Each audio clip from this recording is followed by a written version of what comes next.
Good evening, everybody. I think you should be able to see and hear me by now.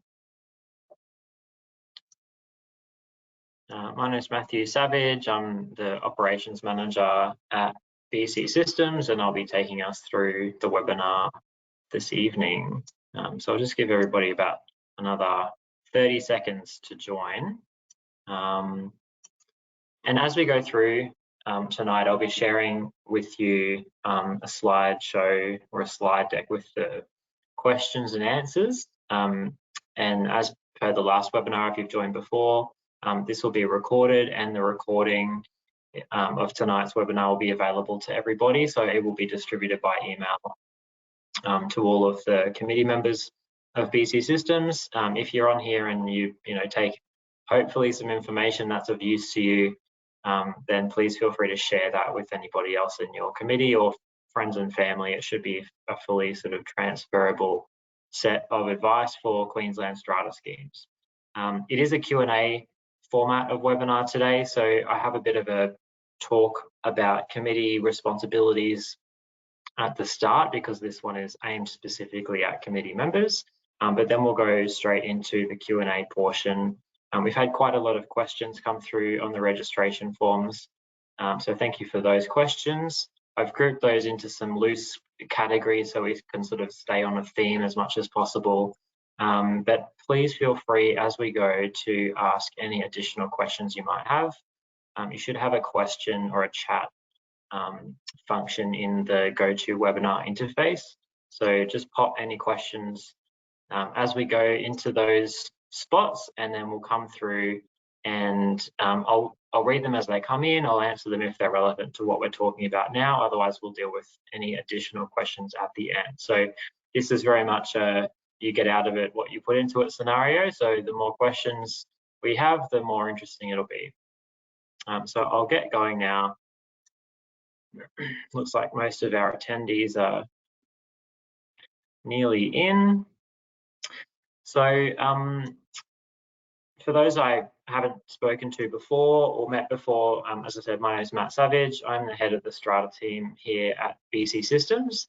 In terms of attendees tonight, there are quite a few members who wrote in the question box that they're a new committee member or a new owner, and they're just wanting some sort of general background information.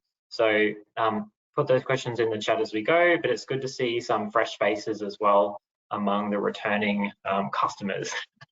So let's get into the content. The first category of discussion this evening will be about the committee members themselves. So we've got a lot of specific questions which we'll answer, but just wanted to talk generally at the start as a bit of an intro about the roles and responsibilities of the committee. So basically, what are you doing on the committee? What are you doing here learning, and how do you translate that knowledge and sort of leadership back into your committee group and into your wider building? So responsibilities of committee members. I was thinking about how to prepare information on this topic because it is a very loose question, and of course the individual responsibilities for any given building will be really dependent on what that building has in its physical characteristics, what type of plan it is, what type of legislation applies to it, and then what it's dealing with. So is it dealing with behavioural issues with residents, or is it facing some major maintenance hurdles? So the individual responsibilities of the committee would be very much variable, but that's probably less the question. And the question probably is more so, what's the code of conduct? What are the guidelines of how the committee should make decisions? And those are the transferable skills that you can, wrap your head around the first time you're on a committee, in the first, 1, 2 or 3 years of being a member of a committee, and then you carry that skill forward onto future body corporate committees if you choose to, remain in a community, or, you might buy another property in a body corporate at some time in the future. So that's sort of the foundational skills, which is different to the responsibilities day to day of being on a particular committee at a particular time. So thinking about those words, responsibilities, code of conduct, and then I've also put the chain of command on there, which is an important element. So if someone called me and said, what are the responsibilities of the committee of, building X?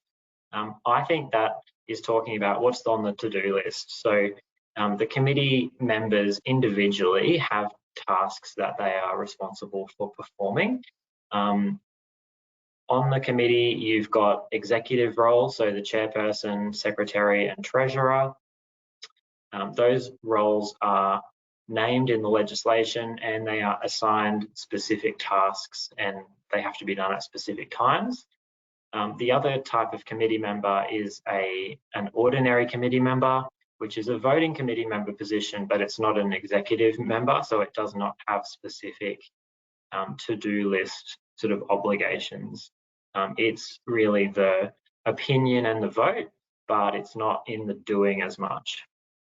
So responsibilities of the executive committee members, this is what's largely delegated to your body corporate manager.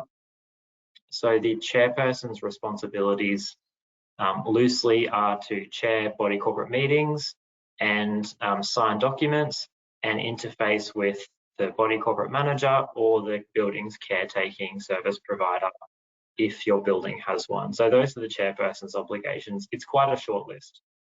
The secretary has a long list of responsibilities. So the secretary is really the body corporate's PA or sort of admin person, and the secretary's role includes typing all of the notices and distributing those, dealing with inwards and outwards correspondence, all of the interaction with the stakeholders, so the unit owners, the written agreements with the caretaker, reviewing material, deciding who can vote and whose votes are valid and invalid. So the secretary's job is really comprehensive. That's why you have a body corporate manager, because for some individual secretary to do that job to a reasonably good standard is definitely possible, but it would be a huge commitment of time and usually one that people just are not able to commit, because we know that you're volunteering and you've got day jobs or responsibilities other than body corporate committee membership. So the secretary is a really big job. The treasurer is responsible for accounting.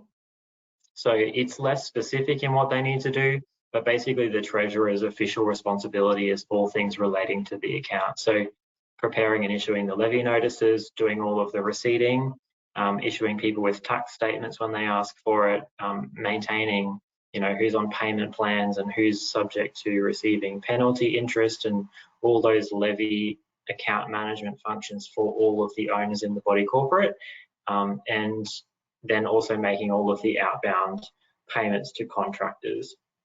So those are the responsibilities, like the functional responsibilities of those executive committee members. And as I said, the ordinary committee members don't have a specific list of functional responsibilities. So with the body corporate manager, all of those functional responsibilities are able to be delegated to the body corporate manager.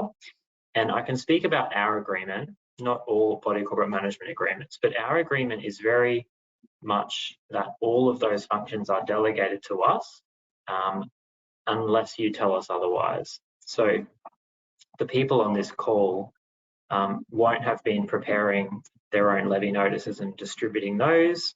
They won't distribute their own voting papers. So that's all delegated to BCsystems, and we would work with the secretary on what document needs to go out. We might get you to proofread it. It might come from you and we sort of work on it together and distribute it. So it's very much a co-working relationship in terms of those functional responsibilities. You, as the committee members, delegate your power to us, and then we act on that power and we use your power to get those jobs done. So that's responsibilities. It's very sort of transactional and functional, and the responsibilities are really heavily regulated. So that's where you'll see, a notice of meeting has to be sent at least 7 days before a meeting occurs, and you need to take into account posting times, and it needs to have this specific wording on it. So that's the work that we're really good at, because we've got really robust templates and we've been doing that type of work for a long time. And a lot of it, we have economies of scale. So we're doing those meeting notices every day, and we can usually do them pretty well and pretty reliably and consistently. So moving on to the code of conduct, this is really about how the committee members do the work. What are the conflict rules? What are the ethics rules? And this is really where you separate a functionally good committee member from somebody who's sort of really thinking about the bigger picture and taking a well-rounded view of the site and thinking, this is my obligation in my responsibilities area, but also, you know, how do I balance that responsibility with the interest of owners in the site? And, you know, how do I fulfill my obligation as an elected member of my community? So the code of conduct is less specific. There is a code of conduct in the legislation, but it pretty much tells you not to be a criminal and not to steal the body corporate's money, and that you need to be reasonable when you're making decisions. So I think the way to think about code of conduct is to keep in mind that the owners in the body corporate, you know, if you're in a body corporate with 50 owners, you know, up to 7 of those members can be on the committee, which means a minimum of, you know, 43 owners are not able to make those day-to-day decisions. They're not able to all be on the committee. The reason you've got a committee is to make the decisions on behalf of owners, spend their money, make decisions which affect them. And that's the responsibility that comes with committee membership. That's not easy to convey, and it will depend on how well your owners know their expectations of you as a committee member. Some committees are elected with a real mandate, you know, that the building might have had problems in the past and the owners are electing a new committee to deal with the issues once and for all and sort out maybe some long running or systemic problems that maybe various committees have tried to solve and have taken a long time or haven't been so successful. So if you've got a strong mandate, you probably would know what that is through your process of becoming elected to the committee. If you're just on a committee where it's not really overly competitive, you might be the only candidate who's put your hand up for any of those positions, you still have the same obligation, but it's less prominent in your daily life as a committee member. It's more passive. You still are bound by, you know, conflict rules, ethics rules, fundamentally making the best decision for the most good of owners. So sometimes that means making a decision that owners won't necessarily like putting levies up is a classic example of that. But if that's what the scheme needs in order to function correctly and in accordance with the law, then that's your obligation to do that. So that's where what you as a person is not necessarily the same thing as what you need to achieve as a committee member. I think all people in the world usually want to pay less than pay more, but as a committee member, you've got to take your owner hat off and put your committee member hat on and say, well, you know, what I want may not necessarily be the same goal as the community as a whole.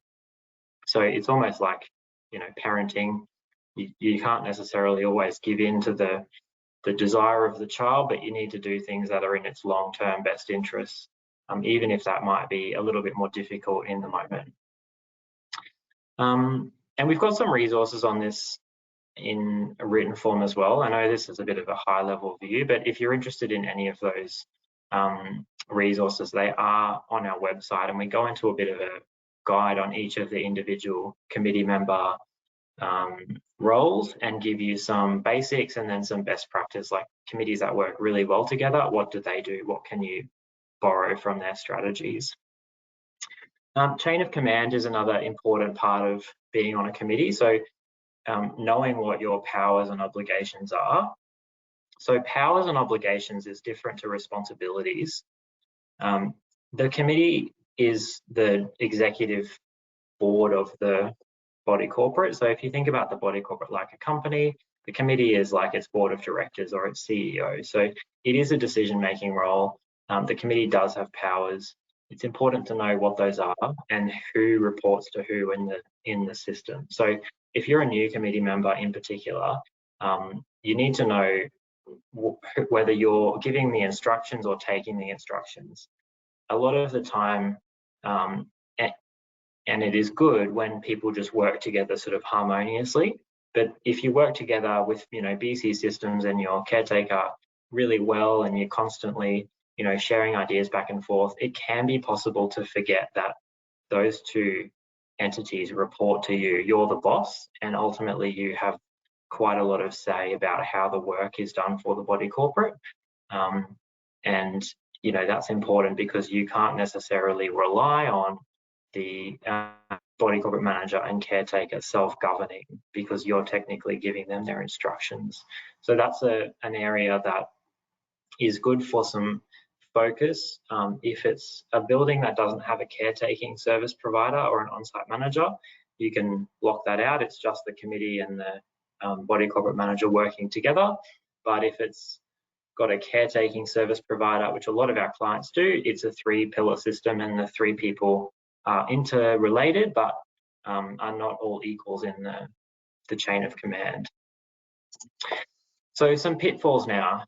This is where we see some committees go off the rails temporarily, hopefully, but can be recovered. So when we're talking to committees, a lot of committee members say how much work is involved in the committee, how many meetings does the committee have. So thinking about the committee work in terms of how many meetings occur is probably not the right way of thinking about it. The meetings of a committee are to share information with your fellow committee members, but that is not where the work occurs. So if you're in a job where you have meetings, you know that meetings are not necessarily always productive. A lot of the time you do your work really well for a month, and at the end of the month you sort of tell your colleagues what you've achieved. You don't go to the meeting to start the work on the day of the meeting. And it's the same thing with committee membership. Obviously the work you're doing is different, but if your committee is only getting together once every 3 months to do its committee functions of, trying to organise the building and communicate with residents and get things done, then that's not a very big opportunity for you to achieve those things. And there's a lot of gap in the meantime where if no one's sort of leading the group and the committee members aren't working on projects, they don't know what is expected of them through the period, that can be where a lot of the work in a body corporate can really, really slow down. And you see those buildings that are in desperate need of maintenance, and it just isn't happening quickly enough to sort of keep on top of it. So a way around that is at each of the meetings of the committee, hopefully we'll be helping guide you in this in our meetings in which we're involved. But if we're not there, or if we haven't been specific enough during a meeting, ask the question of who's doing that. If there's a consensus view that someone needs to get a quote to, fix the gutters, who's doing it? Because the committee as a group can't all do it. So someone needs to put their hand up and say, I will do that. In some cases, that would be the caretaker, depending on their contract responsibilities. But in other cases, it might be one committee member who takes on that job, and you sort of divvy up the work. And then you're accountable to each other. For the next meeting, you can report in and say, these are the, the 3 quotes I got. What do you want to decide as a group? So that leads on to the next point. Are you the doer or the approver? So a lot of the time the committee is in approval mode, which is where requests come in from owners. They come typically via the body corporate manager from us, and we send them to the committee. Do you allow the lady in Unit 1 to have a dog, yes or no? So that's the committee being an approver. It's thinking about the question, it's considering the factors, what are the pros and cons, and it's giving a yes or no answer. Versus the committee as a doer, which is the committee saying, okay, we want to achieve this project in the next 12 months, and how are we going to go about it? If it's a big job, it's going to need multiple steps in the pathway, quotes and approvals and consultation with owners, and getting feedback from stakeholders, and then someone needs to pull the trigger and manage it to completion. Just like if you're doing a big renovation at home, it's of your kitchen or something, there's a lot of decisions that need to go into the doing of it. So that's the committee being a doer rather than an approver. And it's important to think about that when you've got an issue that you want to achieve. It is up to the committee to progress that. And you can get external help in the progressing of that type of work, but that's something that you typically have to pay for. And then you come into that cost benefit analysis, and does the person know what you want. Is it a good thing to outsource, or are you better off long term having more control over that project and doing more of that thinking about it yourselves? So that's the third point, is how much workload are the committee members prepared to take on? So the work that we take off committees was all of the day-to-day, admin work, but progressing the committee's agenda is not something that we can automatically do because we don't necessarily know what that agenda is. And usually the body corporate owners elect the committee because they believe the committee will do a good job of achieving their goal. So the committee does need to be involved in that goal setting and then goal progressing. And you can certainly outsource parts of that task to us, or to a project manager, or to the caretaker, or to somebody else. But the committee's responsibility is to keep progressing it slowly forward and managing those outsourcing resources rather than handing the project over to the body corporate manager, for example, and expecting some sort of packaged up solution, because we, just talking about ourselves as one of these contractors, we know how to run a body corporate really well in terms of its accounting and its meetings and financials, but we don't know what type of driveway replacement your body corporate would want. And it has no impact on us whether it's an expensive driveway or a cheap one, or a nice one or an ugly one. So giving a job to us to progress like a driveway renovation would be something we probably don't want to do. And if we did do it, we wouldn't necessarily do as good a job as somebody who was really invested in the outcome. And that's just the nature of delegation. It's not a good thing or a bad thing. It's just deciding what is good to delegate. A pitfall is carrying inactive committee members. So a lot of owners, a lot of committees want to have more committee members rather than fewer, but the functional way decisions get made at committee level, you need the committee members to all participate. So if you've got a group of 7 committee members, but only 3 of them do anything, then you're carrying these 7 members as a total, and you need 4 votes to achieve anything. But if you've only got access to 3 active members, that's more difficult. So people should only be on a body corporate committee if they're prepared to pitch in and do some work. Depending on how busy the building is, you don't want committee members who don't attend the meetings, don't give feedback on the proposals, don't review quotes, and don't want to put their hand up to do any work, because if that's their position, that's fine, but they probably should not be on the committee. Some buildings have issues even reaching the minimum number of 3 members. If that's the case, you do need to have 3, but getting active people is more important than getting more people. And stepping back and trying to manage your way out of a problem is also probably just good life advice that we can all take all the time. It's sometimes hard to see the forest for the trees. So often we get really focused and caught up on one particular issue, and over time that issue changes, and it does take a really concerted effort to think about the bigger picture and think, why are we even dealing with this question? Is there a way we could do this better? If we're coming across issues, with bylaws, instead of, banging our heads against a wall constantly, maybe we just need to change the bylaw. Maybe we can come up with a solution to this problem that is different to how we've handled it for the last 10, 15 years. A lot of these body corporate problems are not new, and the buildings are not new, but sometimes committees do find ways to make the problems go away completely by just changing the way that they approach challenges in the first place. So I've got this diagram here. This is just on sort of the chain of command, roles and responsibilities. So this will be part of the package we send around to you afterwards. The big dark green circle is all owners in the body corporate. They fund the site through levies, they own the property collectively, and they decide via the AGM who should be on the committee, who should be the caretaker, and who should be the body corporate manager. So they hold all the balance of power. They're not the most active group of people. They only get consulted at the AGM, but they are the highest level of command in the body corporate legislation, because they are the owner of the property and they should have the ultimate say about how the property works, who does what, and what the cost should be. So below the body corporate, which is all owners, is the committee. So this is a smaller group of members of the committee who are elected by those owners for day-to-day management control, responsibility to oversee the body corporate manager and the caretaker, and they're accountable. They report back to owners through the AGM. So if you've got a building with 100 units, 100 people can't all make a decision. So they delegate that to the committee for those day-to-day decisions, and they only deal with the most important things, which is why the AGM makes the really important decisions, and most of the committee's decisions are more functional day-to-day work. So sitting beside the committee on the left, we've got body corporate manager.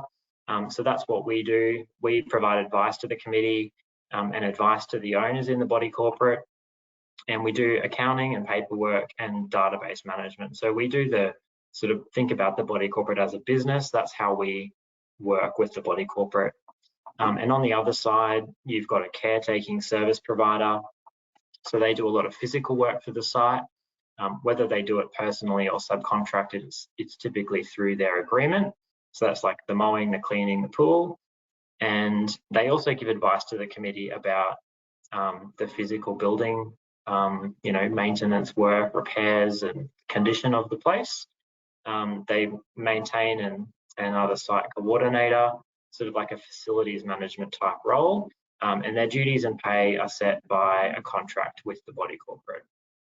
So that's a structure diagram. A lot of people believe or think that the body corporate manager is the boss of the site, and the committee work reports to us and the caretaker reports to us, or vice versa. But all of these roads lead back to the body corporate via its elected committee. So the committee is powerful, and knowing that is the first step in getting good outcomes and working in the system. Firstly, you've got to understand the system.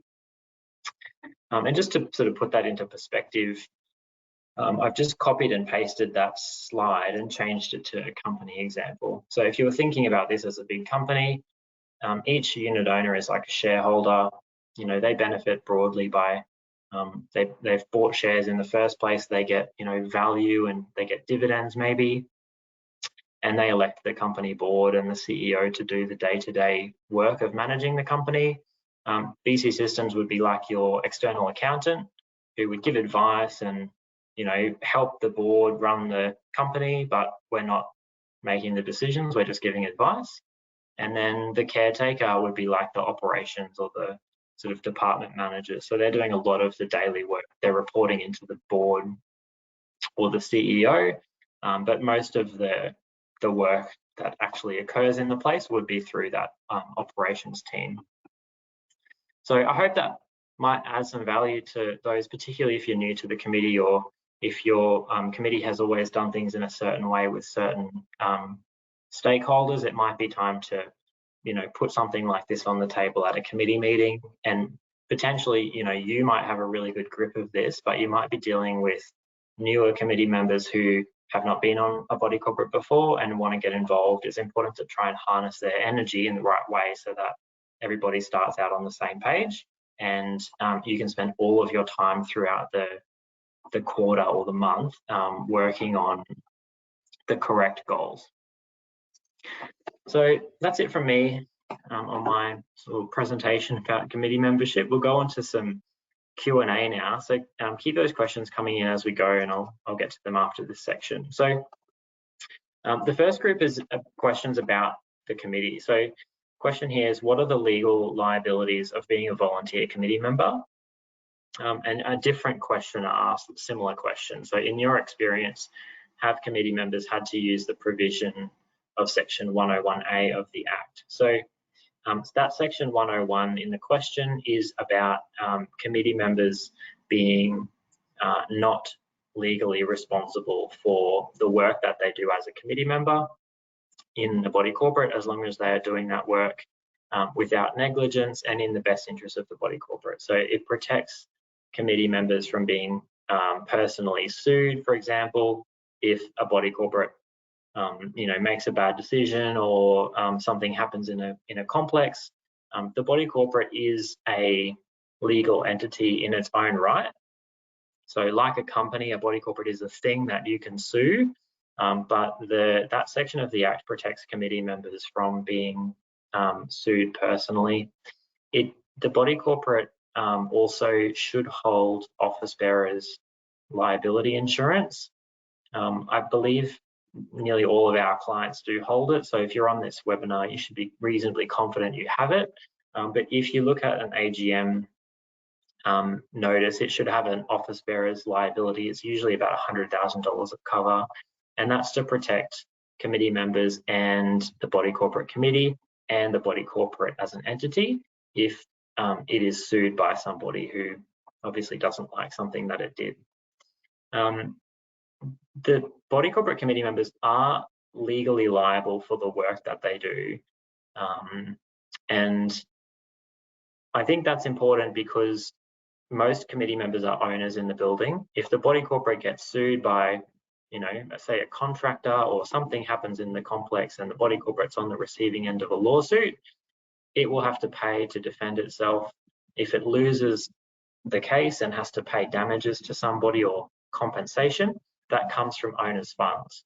So committee members are not necessarily more legally liable than all the other owners, but if you're a key decision maker, it is up to you to think about the question carefully.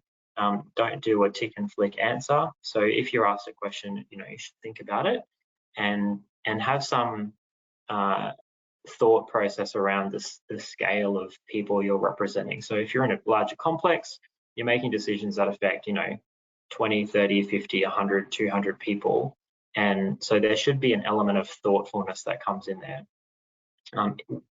When BCsystems is involved in work, if we see the committee members verging out of the reasonableness lane into potentially unreasonable, or into an area where we're concerned that there could be a negligence claim by somebody else, we will tell the committee that as a group. It's often rare that, it's rare that committee members, as a group of committee members, would be all negligent or all making unethical decisions. If someone hasn't thought about something carefully enough and gives an answer too quickly, often the other committee members will sort of say, oh, well, have you thought about X, Y, Z, and sort of bring everybody gradually onto the same page just through that group decision-making process, which works pretty well. I haven't seen any committee members be personally sued in the last 10 years. I think most people who are dealing with a body corporate in a legal sense would know that it is in fact the person or the thing that you should sue if you're trying to get money. So people who do have like slip and fall accidents on common property, for example, would typically sue the body corporate, and that turns into a public liability claim. That type of thing is quite common, but committee members being individually targeted for liability based on decisions they made or votes that they cast, I think that's very rare, in that I haven't seen it in the last 10 years. And I don't think we would have seen that type of thing in our business in 30 years. Best way to manage disruptive unit holders. So the committee has an obligation or a mandate really to disclose what it's doing to unit owners and be transparent. And it does that through making all of its decisions either at meetings or by a vote outside of a committee meeting. Both of those things go to all owners and they can't opt out of it. You have to disclose it to them. They have to get it, whether they read it or not. Obviously, we can't control that. But there is a way that the committee is forced to involve owners in its decision-making process. Owners don't necessarily get to vote on most things, but they need to be informed about it. Usually disruptive unit owners are disruptive because they don't like something that the committee is doing.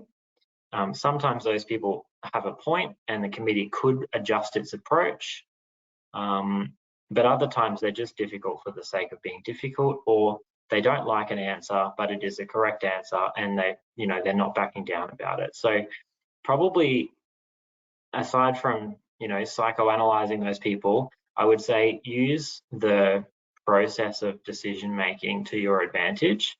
If the committee is required to make decisions at meetings, and the owner constantly comes and shouts at the meetings, and brings their friends, and they're disruptive in a physical sense, then switching to making decisions either via Teams or via electronic voting instead, where there's not an opportunity to yell at each other, that might be a way that you can just take some of the heat out of that situation. Otherwise, there are bylaws that bodies corporate can adopt to limit the amount of communication from owners. And there's been some cases where, owners were sending 50 emails a day to the committee, and they put a bylaw in that said you can only send, one email per fortnight, and it can't be more than 500 words, just to try and cut down on the amount of stuff that the committee was getting from these people. Committee members are not responsible, or they're not required to respond to individual unit owners. Unit owners can submit motions, and the committee does have to respond to motions, but the owners can only submit 6 a year. So they use up their 6, and then they've got to just, keep quiet for the rest of the year. So there are some legal limits on actual motions that the committee must deal with, but anybody is able to send you as many emails as they want, and you're welcome to ignore them or skim read them and take out from them anything that is of use. Some people have good ideas but just go about it in a terrible way, and they make enemies. But sometimes what they're getting at still has a little bit of merit. So there's never a right answer to this. You often just are making the best of a difficult situation and hoping that you may not end up with a fully harmonious community where everybody gets along, but just having minimal opportunity for arguing and name calling and emails circulating about the terrible thing that the committee's done to the trees or whatever the gripe is. Often just a manageable solution is the ultimate goal there. Next question is, how do we encourage more lot owners to join the committee and become active members? I don't know the answer to this question. It's a good question. I know how to get people to join the committee, which is you've often got to reach out to them directly. A lot of owners are unsure what the committee membership involves and therefore don't volunteer for it, or they may think it's more complicated than it actually is. In a way, mostly the committee work is just common sense, but it does take a bit of your time, and that amount of time can change throughout the year depending on what the building has got going on. Getting them involved in it informally is the way to go. So if you've got an owner who complains to you in the driveway about the gardens are going downhill and who's doing something about that fence, they're probably a good candidate to join a committee and then do something about the gardens and the fence, and then they might drop off the committee again next year. So if someone's got an issue, they're often the best person to solve the issue.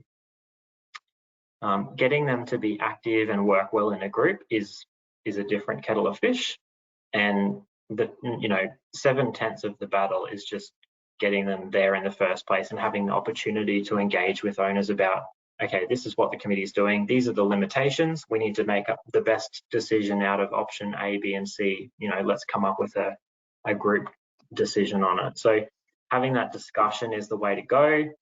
Getting them involved through personal communication will always be better than sending out a blanket email to everybody saying we need more volunteers, because it doesn't sound very appealing usually. All right, so this question, is there a time when a vote needs an absolute majority and not just a simple majority? There is a majority of owner vote. So if you had 100 units, there's a type of motion that requires more than 51 votes. I actually can't remember what it's used for, but it's very, very uncommon. It's only one specific type of application that requires that type of decision. Usually, anything at a committee level is a majority out of the committee members. So if you've got 3 members, you need 2 to agree on everything. If you've got 7 members, you need 4 to agree on everything. That's a majority out of 7. With voting of owners at an AGM or an EGM, nearly always it's only a majority out of the people who vote. So a lot of complexes don't get a lot of voting activity. So you might have 100 units, you only get 15 votes. So you'd only need 8 out of those 15 to approve something, and they're making that decision on behalf of all owners. That's where levies are decided, and really important contracts as well. And a lot of the time people don't vote, and then they get their levy notice in the mail, and the levies have gone up, and they say, who did this to me? But in fact, they were given an opportunity to vote and they chose not to. So if you give away your power, it doesn't put you in a good position to negotiate or to complain. So that absolute majority is very unusual. The body corporate law is designed to allow only a small group of active owners to make the decision, and it's basically set up so that participation in the body corporate, in terms of how it's run and decision making and how active you are and what outcomes you get, is optional, but paying the cost of that is not optional. So you've always got to pay your dues, but whether you participate in how those are decided is optional for owners. How do I initiate a drive between the committee members for change? Again, that's another tough question, because it depends on what you're wanting to change and how active your committee members are. I think at a really high level, using the body corporate normal communication is not the only way to go about it. So when we send out an AGM agenda, if you put a couple of extra motions on there, you're not going to get to any more people than who would ordinarily read it anyway. So if you had a group of committee members who were fairly inactive and didn't necessarily have a leader, and you're a person who's asking this type of question, you're probably the best person to lead that group. So I think having those in-person conversations is a good way to go about it, particularly if you're talking about maintenance of the physical site. Organising a barbecue or like a catch up with your kids in the grass area is a really good way of getting to know people. And once you get to know each other, you'll find that getting people grouped together and all get behind an idea is much, much easier.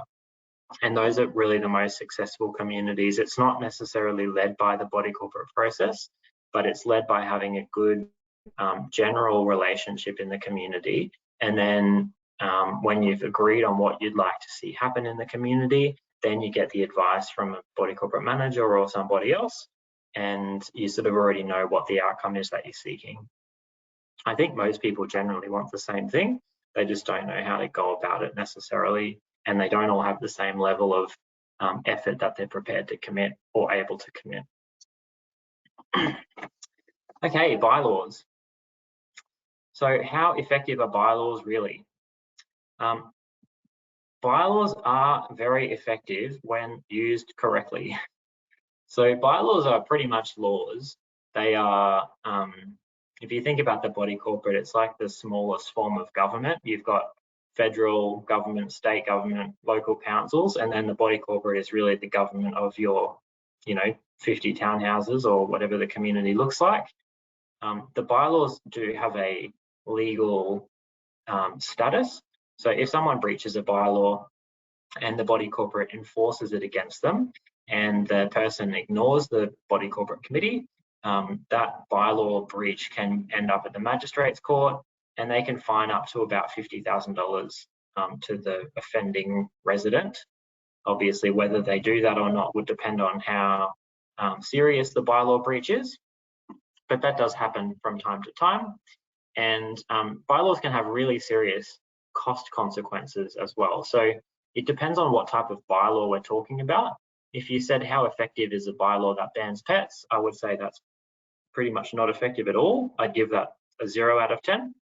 Whereas if you had a bylaw that prevented apartment owners from, fully enclosing their balconies and disconnecting the fire sprinkler and turning it into a student accommodation with 6 bedrooms, well, that would be a 10 out of 10 effective bylaw, because the body corporate could definitely enforce it, and it would have really serious consequences for an owner who either didn't know about the bylaw or knowingly breached it.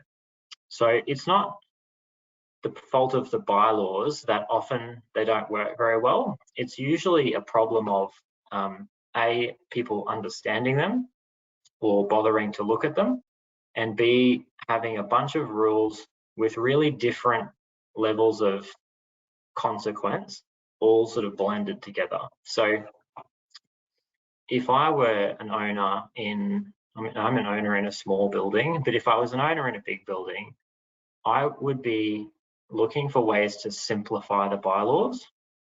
I think that the more bylaws you have, it doesn't mean people comply with them better. So just, thinking about a different example of that, if you go to the swimming pool and you see 4 rules, it's open from 6 to 10, no alcohol, no dogs, and no running, that's probably a more effective sign for good behavior than a sign that has 45 rules in really small font.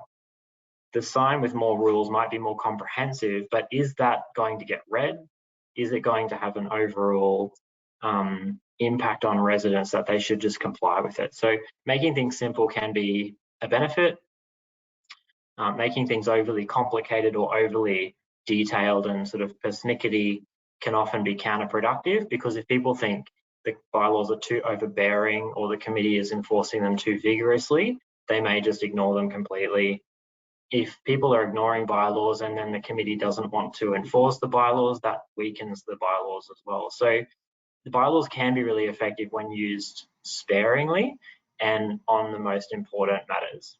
And a lot of bylaws are not very good because, something bad happened in the complex once in 1993 and the body corporate put a bylaw about it, even though it may never happen again. It may not be a great candidate for a specific bylaw, but you end up over time with this sort of higgledy-piggledy group of bylaws which all address various problems in the past.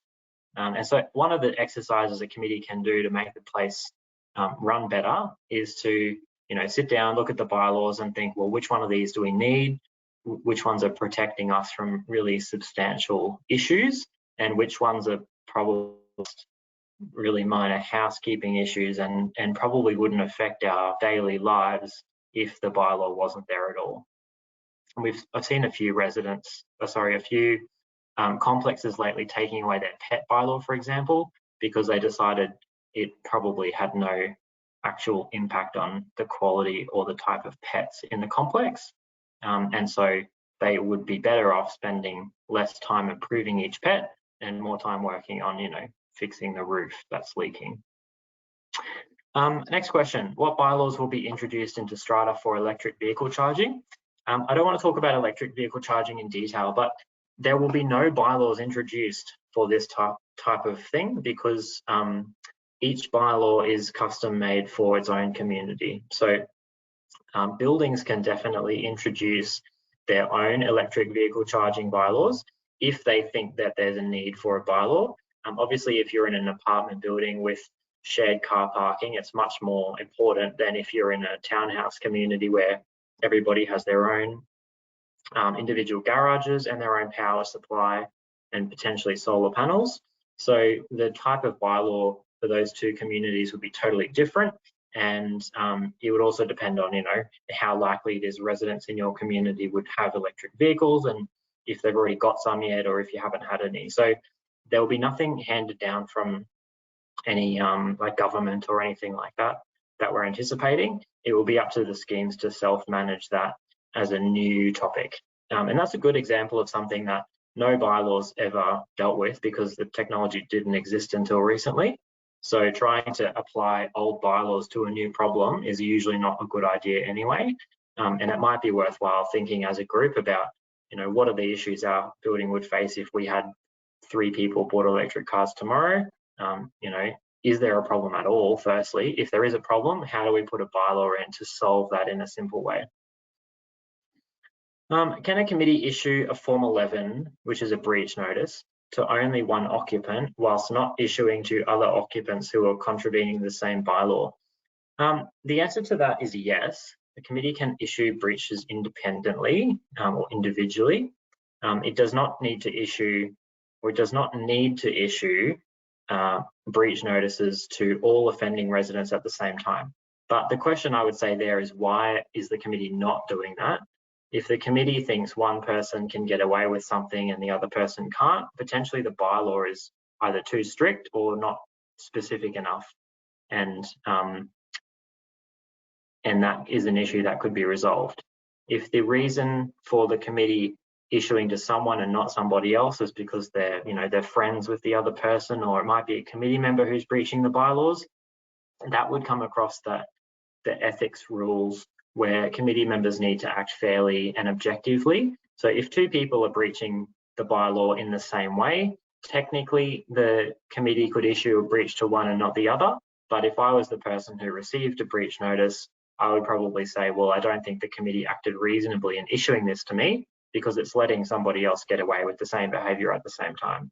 So it would create an enforcement problem where the committee is sort of weakening its own bylaws by applying them inconsistently. Do most body corporate committees restrict tenant parking in visitor parking areas? Yes, they all do. This is a requirement from local council. If you have visitor parking, it is a 99.9% chance required by the local council. And if the body corporate is found to be allowing any residents, including owners, not just tenants, to park in visitor parking areas, the body corporate will often come and fine, the council will often come and fine the body corporate for breach of its development approval. So body corporate cannot allow residents, tenants or owners to park in visitor car parking areas, because the whole idea of them is keep vehicles off the street and allow for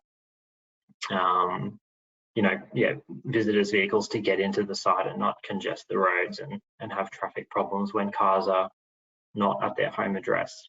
And usually a body corporate only has the minimum number, because if a developer was told to put in 10 visitor parking areas and they had more space available, they'd usually sell that to residents as some other type of lot or additional parking. So usually you've got the minimum of visitor parking areas already, and you can't turn those into anything else other than visitor parking areas. Next one is, as an on-site manager, how can I get the body corporate committee members to enforce bylaws? So same comments as before. If it's a bylaw that does need to be enforced, the committee really needs to be doing that enforcing of bylaws. There is an interplay between the caretaker or an on-site manager and the committee enforcing bylaws. Often both have sort of the first step of notification and documenting is with the on-site manager, and then it goes to the committee for a formal notice.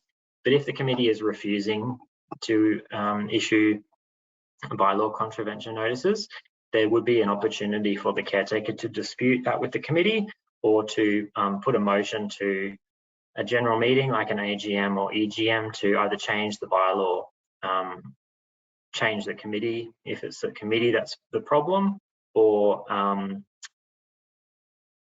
give the committee a mandate that they must enforce a particular bylaw. Maybe the committee doesn't agree the bylaw is necessary, but owners do. So if the bylaw is sound and it does need to be enforced, then the committee does have a legal obligation to enforce the bylaw. And that's actually a general rule. The committee must enforce the bylaws. If it thinks the bylaws should not be enforced, then it should propose a motion to change the bylaw. It shouldn't just allow bylaws in the document to go sort of by the wayside, because that just affects all of the validity of all of the bylaws. Money. Okay, so in today's climate of rising inflation and costs, what are ways in which the body corporate can keep a lid on strata fees? This is probably a question without a very satisfactory answer. I don't think the body corporate can really keep a lid on strata fees beyond being reasonable about spending. So if you think about, I've said in previous talks that a body corporate is just a person in the market. It's a consumer of goods and services. It buys labor from places like BCsystems for our work that we do. It buys gardening, mulch and stuff from Bunnings, and it buys insurance and electricity. So it's just out there buying things in the marketplace. And, in particular, also building and repair and construction services. So as those costs rise, the body corporate pays more for them, and it has to raise more money from owners in the form of levies. The body corporate usually doesn't have any luxuries that it can sacrifice. So if you think about your household, interest rates are going up. I might stop buying takeaway dinner, and I might start cooking at home more and save some money that way. But a body corporate doesn't do that type of thing. So it's already usually buying the minimum services that it requires. So if you're already at the minimum, there's often not a lot of cost cutting that you can do. And particularly where the big costs that rise are things like insurance, which you can get quotes on each year, but you can't control how much the insurer charges you. So if you're getting the best quote available for the best policy for your building and it's gone up 15%, your levies will be going up 15%, and there's not really a solution to that. I think coming to terms with the reality of what a body corporate is and what it's doing is important. For owners who think the body corporate is sort of like a fee that they pay and can be negotiated, that is not the right conversation to be having. A lot of owners won't like that answer, but it's important, I think, to be realistic about the costs that you're paying, which ones of those are luxuries and which ones are just fixed costs. And then also the element of levies, which is future savings. If you're looking at levies now being too high, often the sinking fund starts to get sacrificed by owners. They say, oh, let's put less into the sinking fund. But that really just creates a problem for, next year, Matthew, where I didn't pay my money into my savings now, and next year when I need to spend it, it's not there. So it doesn't make the body corporate cheaper. It just means I'm paying less now and I'll pay more in the future, and I'll have uncertainty as well in those future costs. So absolutely, control of spending is important. If you are experiencing sort of luxury services and you're having the pool cleaned every 2 days and, there's never a single leaf in it, potentially you could scale something like that back. But maintaining the building at the same standard that you've always maintained it at, and also paying less in levies, is usually just two things that are not able to be achieved at the same time. Next question, how to review a budget and determine a reasonable increase in the levy. The Body Corporate Committee does not determine increases or reductions. It determines the budget each year totally independently from last year's budget. So this again sort of relates to the last point about how those budgets are arrived at, which is that you look at all the costs that you're expecting to pay this year and you divide that by the number of units, and Bob's your uncle, that's the levy. There's really no black magic in putting them up or down. And if your body corporate was saving too little and it now needs to spend a lot of money this year because of maintenance needs, it might be totally reasonable that your levies go up 75% in 1 year. If that's what you need to spend, you need to get the money from somewhere, and levies is the way you get it. So it doesn't have anything to do necessarily with last year. We often will show owners, that this levy is, 12% more than last year, but that's not because someone has put the prices up 12%. That's just trying to allow owners to understand how different it will be, and allow owners to make an allowance in their own household budget to pay those levies. Owners ultimately get to vote on them, of course, but if your starting position is that you're trying to keep levies either similar to last year, or you're trying to keep levies in line with inflation or in line with some other goal, then you're possibly not setting them correctly, because they should really only be set based on those elements of what are you spending this year in the administrative fund, what are you spending on insurance, and how much is necessary to put into the sinking fund this year so that you've got your 10 years of spending provided for. And that sinking fund is a professionally assessed fund by a quantity surveyor. So there's not a lot of variability in budgets.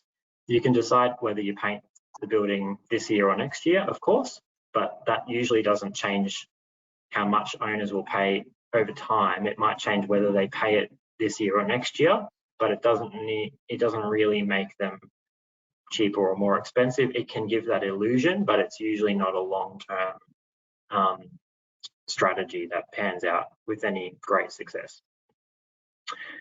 Should the body corporate manager, I should say, just before I go on, at 7 o'clock. So this session is being recorded. I think there's probably another 20 minutes if you're, which I'll keep doing if everybody's happy to join, feel free. Otherwise, if you do have other commitments and you need to, jump off and make dinner, we can circulate the recording after the fact. Otherwise, I'll continue on and I'll answer those additional questions at the end. So should the body corporate manager have more input in the management of the sinking fund forecast? The sinking fund forecast being the report that estimates how much the body corporate is likely to spend in the next 10 years. The sinking fund forecast doesn't necessarily get managed. It is used as a budgeting tool. So that is what tells the committee how much it should be saving each year so that you can achieve those goals over the next 10 years. I mean, if you need to spend 100 grand in 10 years, you should be saving $10,000 a year, roughly, plus inflation costs. If you're only raising $2,000 a year, there's no chance you're going to get to 100 after 10 years. So it's that idea of having some sort of general baseline of how much you'll need to spend in 10 years so that you're collecting a reasonable amount. It is, of course, an estimate. So they're estimating that you may paint in year 7. You might find that you get to year 7 and the building still looks great and you can get another 2 years out of your paint, or it might need to be done earlier because maybe it wasn't painted so great last time. So those sorts of variabilities, that's up to the committee to work with the building manager on. And then look at, if you've deviated from that sinking fund forecast, do we need to adjust levies as a result of the fact that we've adjusted our spending program? So the forecast itself, the document doesn't get managed. It doesn't tell you when you need to do things. It's just guessing when you're likely to do them, and therefore how much money are you likely to need to spend in every given year, and then making sure you've got that money or close to it in the fund. If you need to spend money and you don't have it, that's when you get special levies or a loan, and those are very unpopular with owners. Next one here is how to obtain indicative prices and timings for major works such as replacing retaining walls and roofs. So the timing of that and in fact the prices would be in that sinking fund forecast. It does only look between 10 and 15 years ahead. So if you're thinking about things really far out in the future, you probably have to ask that specific question to a quantity surveyor. But otherwise, they'll look at the current condition of your building. They go out and do a physical inspection, and they'll say, that retaining wall looks fantastic. It's a gold-plated retaining wall. It should last you another 20 years, whereas this part of the fence is looking pretty lousy, and you might only get 3 years out of it. They will put indicative costings next to those, but those are sort of quantity surveyors' estimates based on their knowledge of materials and labour. It's not an actual quote. So if something is likely to come up in the next 12 months, maybe approach an actual contractor who could do the work, because they would then have, the most realistic pricing. But also it's very difficult to get trades to do anything at the moment, including potential quotes or price guides. They don't like doing it because they've got a lot on and they don't necessarily get work out of it. So that part of it is quite hard, and often you're probably better just relying on those estimates as much as possible and only getting quotes when you're thinking we might actually go ahead with this quote. Otherwise, it's really just wasting the time of the contractor. And a body corporate doesn't have a lot of contract options in the first place, so you don't want to annoy contractors who you might need to go back to in 12 months. The last question here is, I put on the money slide because it's usually a money motivated matter. So is there a way for a body corporate to get out of a building manager's contract other than performance management or expiry? So a building manager, same thing as a caretaker or an on-site manager. Those are those long-term agreements that bodies corporate have with their on-site service provider. Those contracts are not a bad thing. it obviously is reliant on the person doing the work to be doing a good job, just like any contract. I put it on the financial slide because if the person is performing well, so they don't need performance management, and if it's not likely to expire anytime soon, the body corporate can negotiate to end its agreement with the caretaker, but it requires a two-way agreement. So we've had a couple of buildings negotiate with their caretakers only in the last 6 months. And there's usually a financial settlement where they say, look, over the course of the contract, we would have paid you this amount. This is what your profit margin would have been. Potentially we could pay some of that contract out now. We end the contract early and, we go our separate ways and you can go on to, the next job. So they can be negotiated away, really like any contract. But the likelihood of that being suitable for both the body corporate and the caretaker is often low, because the caretakers tend to be heavily invested in their business, and unless they are wanting to get out of the industry or to retire or something, often the timing of those two negotiation points might not align. So it is possible, but it's not often practical. Of course, the subtext of that is if there is a performance management issue, if you're in a contract with someone and they're not upholding their end of the contract, that could be a reason why that contract ends, which is a whole separate topic. And also, if the contract just comes to its point of expiry, it will expire and it won't continue anymore. So those two things can end contracts, but the body corporate can negotiate the end to an agreement with a financial settlement component.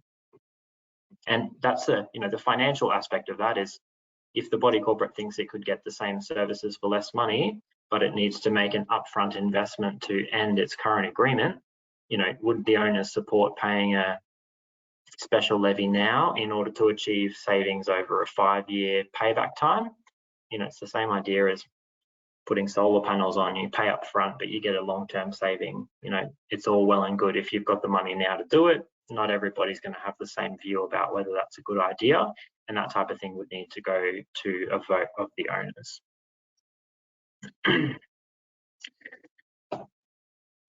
So some more questions about management rights here. Regarding the length of tenure of management rights, what do committees find is an acceptable balance, 10, 15, 20 or more? So this is talking about the scenario of those caretaking agreements we've just been speaking about. They are typically capped to a maximum of 25 years. Obviously, time moves on every moment. So if you have an initial 25-year agreement, in 5 years' time, it would be down to 20 years. And then eventually it would go, down and down and down until it expires. The caretaking contractor will typically put a motion to the body corporate to extend that agreement back up to the maximum length. They do that because it is their business is incentivized to have a longer term contract, and it gives them more business security and more business value. So most caretakers would say that the best length is 25 years. Most committees would probably say it's less than that, and that's that sort of element of negotiation. There's no golden figure, and typically the caretaking length of term is used by the committee and the manager as an incentive to sort of have some natural performance management. If you're doing a good job, we will agree to keep your contract topped up. If you're doing a bad job, we will say no, and your contract will start to decline in value, and that builds the incentive for the caretaker to continue to perform at a high level. So just like if you're an employee, you'd want to be on your best behavior before you went and asked for a contract renewal. It's really no different, and the motivation is for as long as possible on the side of the caretaker for business reasons and from their bank. If the committee is really dissatisfied with its current provider, waiting for 15 years for the contract to expire is not a solution to that problem. So any problems in the agreement should be addressed really as soon as possible. The length of time is almost arbitrary because it's typically so long. But getting value for money and getting a good service out of it is what the committee should be sort of spending its effort on, working together with the caretaker. Okay, what is the correct procedure when dealing with communications with the caretaker to avoid confusion? This will be different depending on committees and depending on the caretaker and who's doing what communicating. A lot of committees have a tendency to put everything in writing, but if you're a bad email writer, that can be a terrible idea. Or if your emails are, 5 million words long, and they didn't need to be, it can get people offside. So it really comes down to having that discussion. How do you work best? How do we work best? Some things we should deal with via communication or a text message or a Saturday morning coffee by the pool area. And other things, if they're really important, should be done by email so the rest of the committee can, digest it at the time that's best for them. So there's no single best way, but having the conversation in the first place with the caretaker who you're talking about is absolutely go. And you'll quickly learn, some things they'll respond really well to in verbally, and maybe if their strength is communicating, but they're not a naturally good on follow-up, maybe you do need to do some discussion in writing or share an Excel spreadsheet with an action task list or whatever it is that works for that relationship is the answer to that question. How to handle on-site managers who do not perform their duties. I covered this a bit earlier. So there is a performance management framework for caretaking service providers, just like any provider.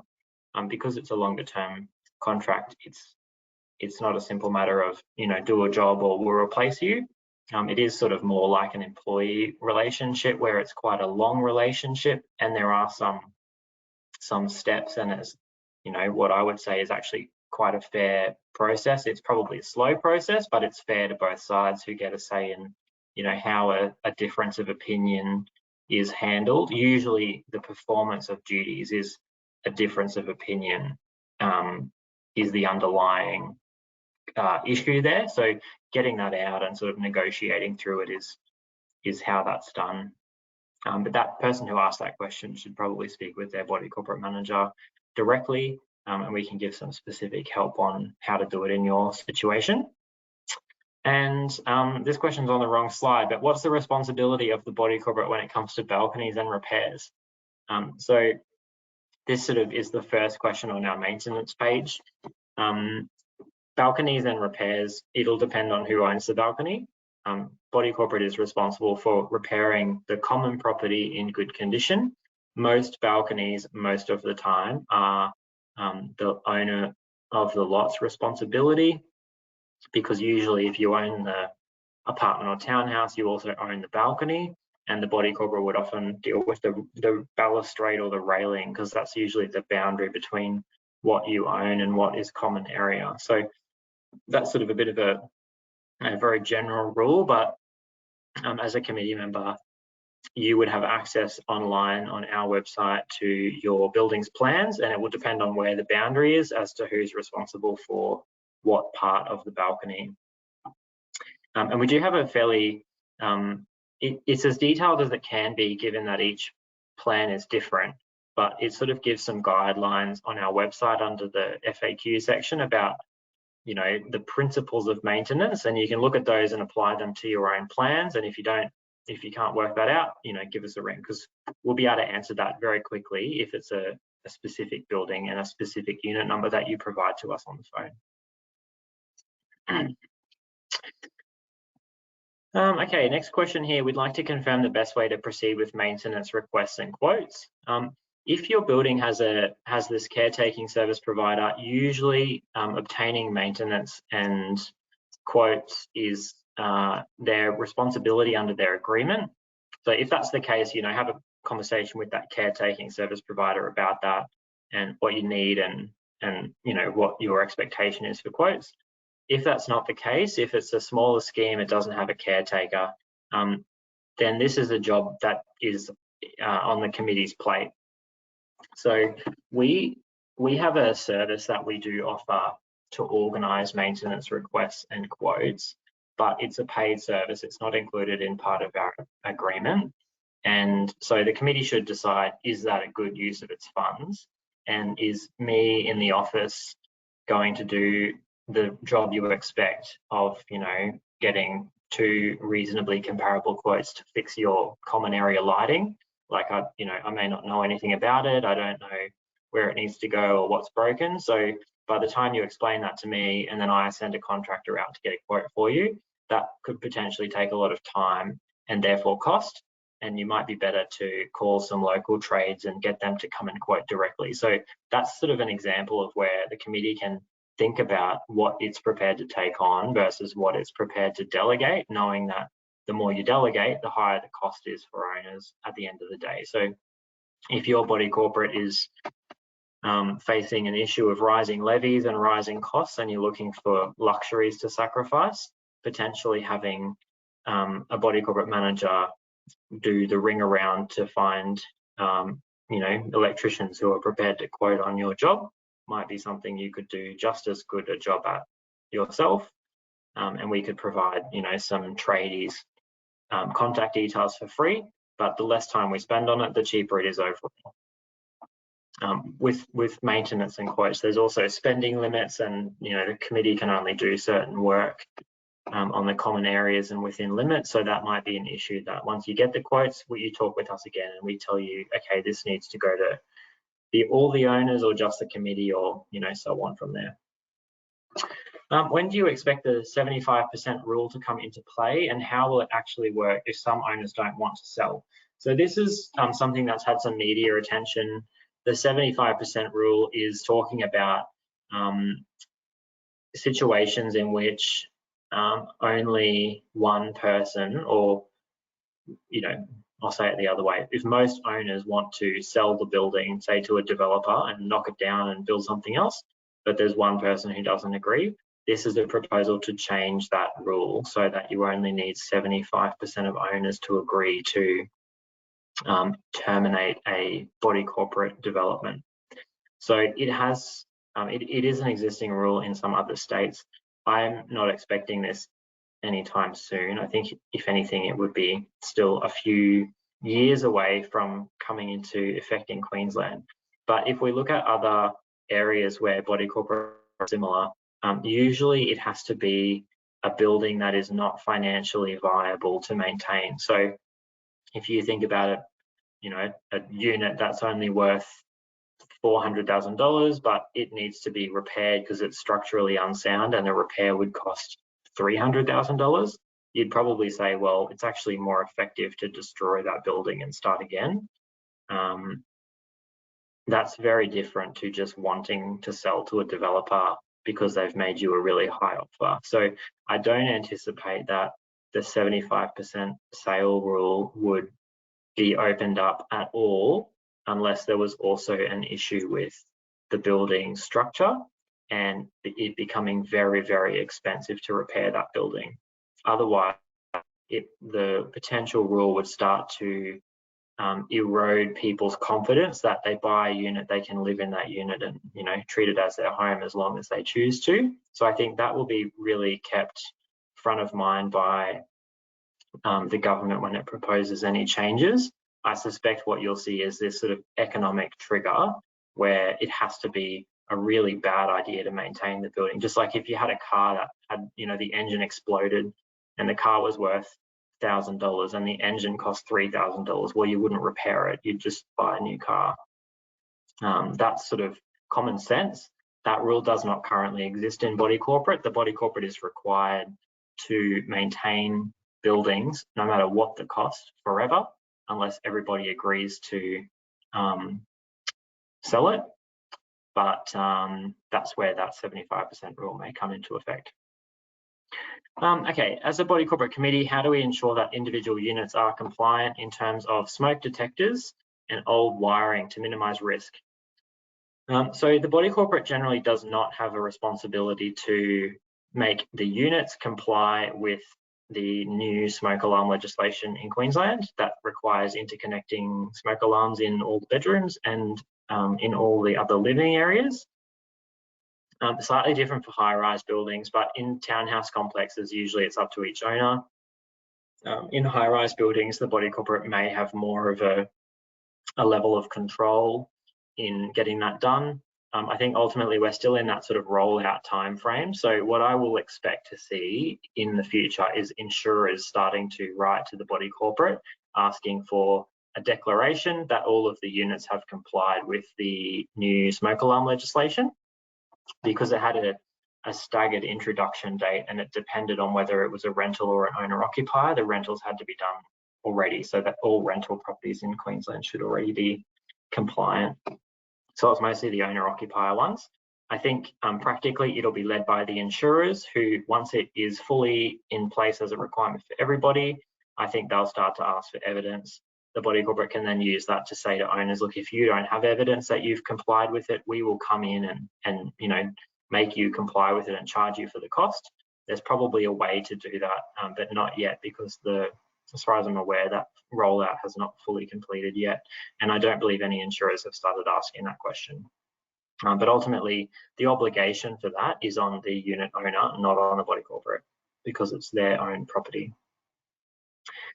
Is a body corporate liable for owners placing an item on the balcony or roof if it injures someone else, i.e. umbrella? I'm not a lawyer, so I'd say probably not. But if the body corporate knew there was a present risk and didn't do anything about it, then yes. So, I mean, anything could fall off a balcony at any time. If someone had a bunch of heavy pot plants leaned up on the edge of their balcony and the committee members saw it and thought, oh, that's dangerous, and didn't do anything, and then it fell off, that's probably a worse situation than if something just blew off unexpectedly in a storm and, you know, hit someone on the head. So it's all about risk minimization. These hypothetical questions we get a lot. They're very difficult to answer, and the insurer also won't tell you whether it would cover your liability in that situation, because they don't give hypothetical answers. So you really have to wait until it happens and see. And that's not a great management tool. So I would say just making sure that anytime the body corporate sees a potential risk, it does something which is reasonable in the circumstances to manage that risk and minimize it or avoid it completely if that's possible. Okay, who's responsible to repair cracked concrete paths, driveway, even if there's no risk to people? The person who owns that path or driveway is responsible to repair it. The body corporate has an obligation to keep the common property, so the shared property, in good condition. And it uses that exact phrase, good condition. It doesn't say perfect condition or as new condition or anything else. It says good condition. So if you had I don't know, my driveway's got heaps of cracks on it, but they're not, you can't trip over them. They're just visual cracks. That type of thing is probably still in good condition for a 20-year-old driveway. Whereas if you had a driveway that had a bunch of cracks and they were lifting up and people were tripping on them, that probably is not in good condition. So that's the decision that the committee would make. And perfect example of, you know, that committee using its decision-making power, asking us for some advice of, do we need to repair this? We would give you that same answer I just gave, and you go away and think about, is it in good condition, or do we need to make it in better condition? And if so, what's the cost? Is there money in the sinking fund for it, or do we need to go to owners? If we need to go to owners, we need to explain, you know, why we're sending them a special levy for driveway repairs, because we've got this legal obligation. And the last question was a really specific one about a building. The person who asked this should give us a call if you're listening, but it's an example of probably how to learn about a community if you're either joining the community for the first time as a buyer, or if you're joining the committee. So, you know, can you tell us more about the history of this particular building, building process, resident complexity, including pets? I think if you're a new committee member, talking to your other committee members is great. Having an introductory call with us is also, you know, worthwhile, or having a committee meeting, maybe an unscheduled committee meeting, to ask some questions and get familiar with how things are working.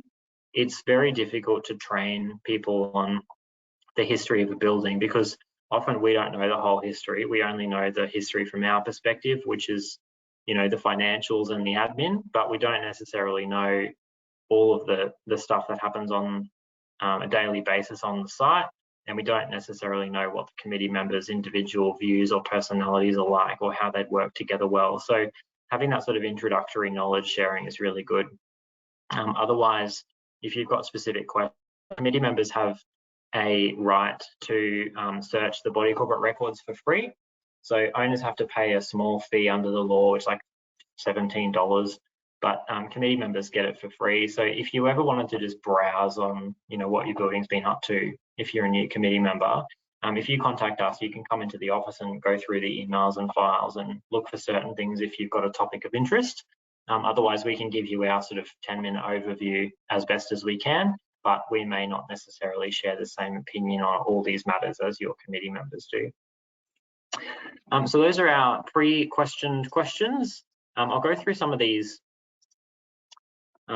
questions that have come through now. So we'll finish this up. I said about 20 minutes, so we're 26 minutes now. We'll give it another 5, 10, and then we'll be done. So if anyone's got any last-minute questions, pop them now into the question section, and I'll get to them if I can. So question here, what would be some tips for reinvigorating a sluggish committee? We're a block of 6, 3 committee members, 2 live-in owners, and the rest are rentals. It feels like no one cares. That question, very good question. Every building faces the same issue of getting people involved. I would say, as I mentioned earlier, try and get people rallied around a particular topic. It's very difficult to say everybody, should join the committee and we're going to tackle 100 problems at once and make this place amazing. But if everybody's been walking past, like a hallway that needs painting or a dead pot plant, it can be good to try and get people to sort of put some effort into those things and tackle them individually rather than trying to treat the building as one job. Breaking it up into more bite-sized portions, and maybe the resident in Unit 1 could be given the job of selecting a new pot plan, and Unit 2 could be put in charge of paint colours, and giving people some responsibility expectations that are manageable could be a way of showing those owners that it is actually not that difficult to get things done. It just requires someone to put their hand up and then do it. Question from Phil, who says, how are we as committee members held to account legally for decisions made by the committee? So committee members are responsible for the decisions which we talked about earlier in the session. If a body corporate is ever on the receiving end of a dispute or a lawsuit in a serious case, an adjudicator or a tribunal would potentially review the committee's decision-making practice or process and see if it agrees that the committee made a good decision. But ultimately, the committee is accountable to owners. You're making decisions that affect all owners, you're spending all of the owners' money, and you provide evidence of your decisions to owners in the form of meeting minutes. If they don't like a particular decision, they can object. They can write to you saying, hey, that was a terrible decision, or they can make a dispute in the body corporate commissioner's office against a decision. So they could be reviewed individually one at a time. Otherwise, you're accountable in a broad sense, but you don't need to sort of justify each individual decision, only if any of those are challenged. Delma says, how many meetings will BCsystems attend as part of the management package? That depends on what we're charging each client and also how many you need. So we don't have a set number of meetings. Usually we have that discussion with committees. As the committees change or as people become a client, we'll say, well, if you want to have 10 meetings a year, that's obviously a lot more expensive than having 2 or none. And so a lot of committees choose to have sort of the minimum number of meetings in the law, and then if they do need to have more meetings, they just pay as they go rather than prepaying for something, because meetings are, as we talked about before, they're not, more meetings doesn't necessarily mean the committee's working better. It sometimes can be distracting a committee, and they might actually have more effect if they just got together informally. We don't necessarily need to attend if you're just talking about the physical site.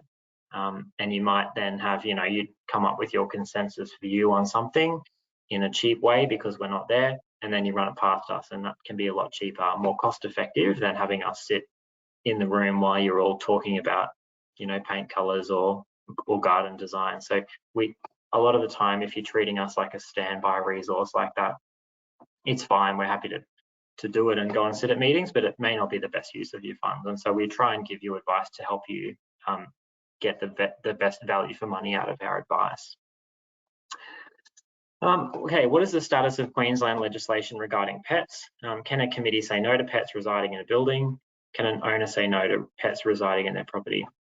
Owners can now only say no to tenants on very specific grounds, and they're very narrow. So most tenants now have pretty much a right to have pets in a rental property.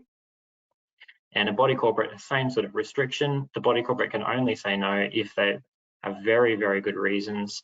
If you wanted to have a horse in a high rise, that's obviously something the committee could say no to. But if someone is applying to have a dog or 2 dogs or a cat or 2 cats, the body corporate committee pretty much can't refuse that, but it can give some conditions about the pet and hold that pet to a high standard, or hold the pet owner, I suppose, to a high standard.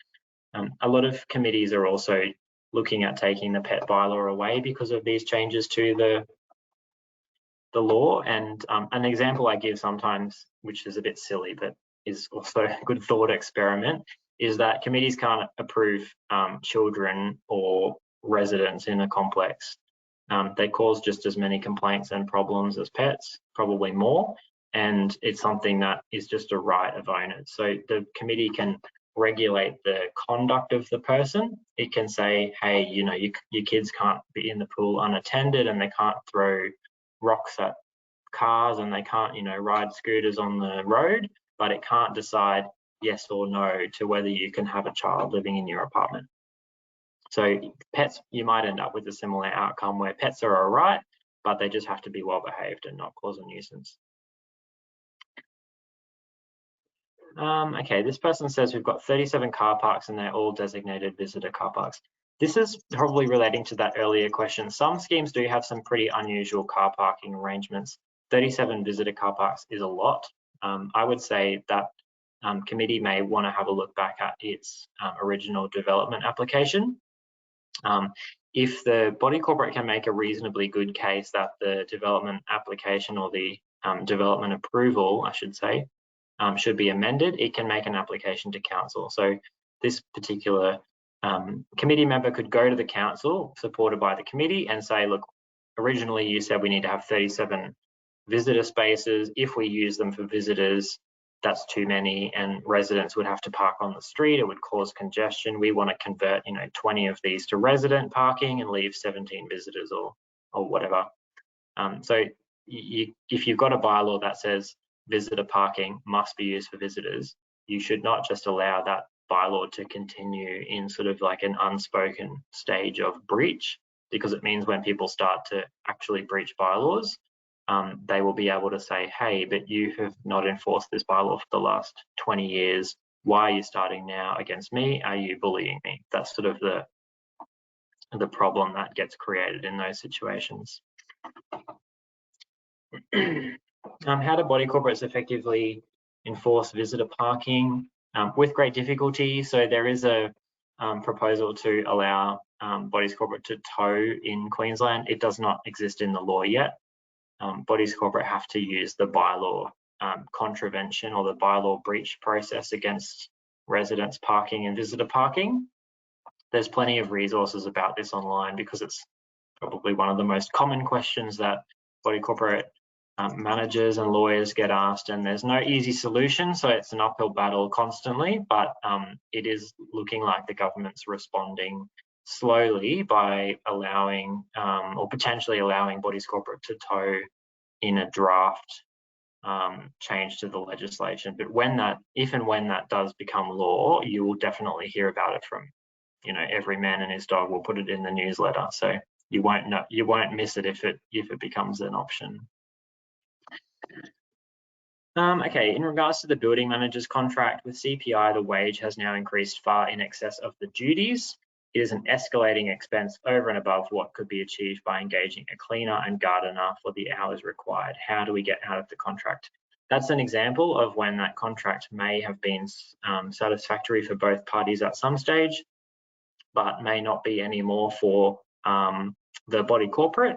if the body corporate's view is that the wage or the payment to the caretaker is now higher than it otherwise would be for the same services, then the caretaker is probably not incentivized to agree to end that agreement. If they've gone from being paid fairly to paid a fairly high wage for something, that's potential outcome that the body corporate could have anticipated back when it entered into that contract.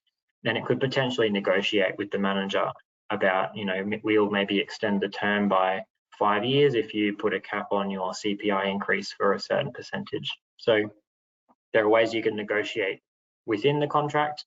Termination of that contract would need to be by agreement with the caretaker, and it's unlikely that they would agree if you've identified it's actually, you know, beneficial for them at the moment. And the other thing, you know, that CPI goes both ways, because there was a time in not too long ago in 2020 when CPI was a negative, and quite a few of those caretaking agreements then went backwards in terms of pay because CPI went down, it went into a minus figure, so everybody's pay went down despite the fact that the work stayed the same or potentially increased during COVID. So it does, CPI is a difficult clause on a very long-term agreement because it's unpredictable and it does not necessarily follow expectations. Okay, Delma says driveways are part of the common area. They don't form part of exclusive use. Does that change your answer regarding repairs of driveways? My answer was about the condition generally. So if something is needing repair, the owner of that thing should repair it. So if it's a common area driveway, that owner is the body corporate. So it's a committee decision, and so it needs to be held in good standard. If the owners mutually all agree, or a majority of them agree that they want to have, you know, super duper perfect driveways, the body corporate could certainly do that, but it would probably cost more. It would be usually beyond the budget allocation for driveways if you're sort of repairing them beyond the standard of good condition. So the body corporate can spend more money than it is required to, but of course it's spending money from owners, so you've got to keep that in mind. And you know, that's probably where you get into special levy territory. You'd say we've got 5,000 in the budget for a driveway repair. It's possibly not needed now, but if owners want to proceed with it, you'd need to put, you know, a special levy in of $1,000 each or whatever it is, and you'll see whether owners are prepared to you know, cough up to improve the body corporate standard beyond what is in the minimum requirements.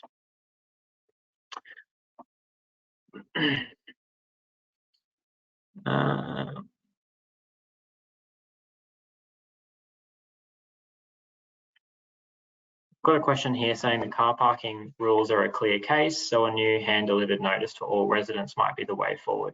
Yeah, look, this is just a sort of follow-up on that parking enforcement discussion.